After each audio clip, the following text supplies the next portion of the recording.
this video, we will see why the HSNY sales report is important and how to view it in the Garmin's software. First, go to the sales report menu and select HSNY's report. Choose the type as sales, then enter the from date and to date and click show. The system will display the HSNY's sales details clearly. Here, you can see the invoice number, invoice date, HSN code, item name, quantity, GST percent, sales value, CGST, SGST, and total amount. This report is mainly used for GST filing and audit purposes. It helps you understand how much sales and tax are collected for each HSN code. You can also print the report directly by clicking on Printout.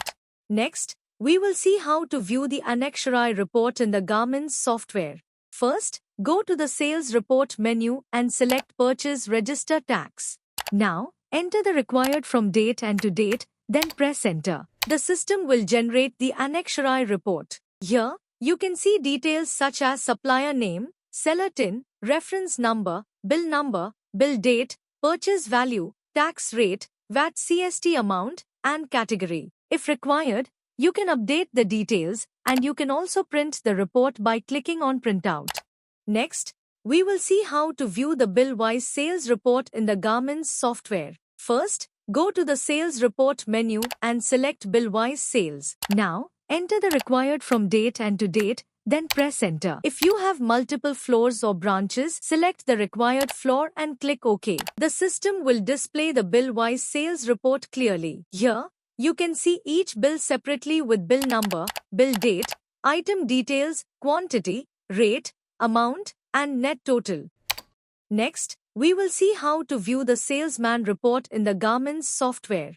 First, go to the Sales Report menu and select Salesman report. Now, enter the required from date and to date, then press Enter. If you have multiple floors or branches, select the required floor and click OK. Next, select the required salesman from the list. The system will generate the Salesman report. Here, you can clearly see the salesman name, total quantity sold, total sales amount, sales commission, bonus, and the total commission. Next, we will see how to view the loyalty report in the Garmin's software. First, go to the Sales Report menu and select Loyalty Report. Now, select the required loyalty number from the list. You can choose the customer using their mobile number or name. The system will automatically generate the loyalty report. Here, you can clearly see the customer's bill details, quantity purchased, bill amount, discount applied, and total loyalty sales.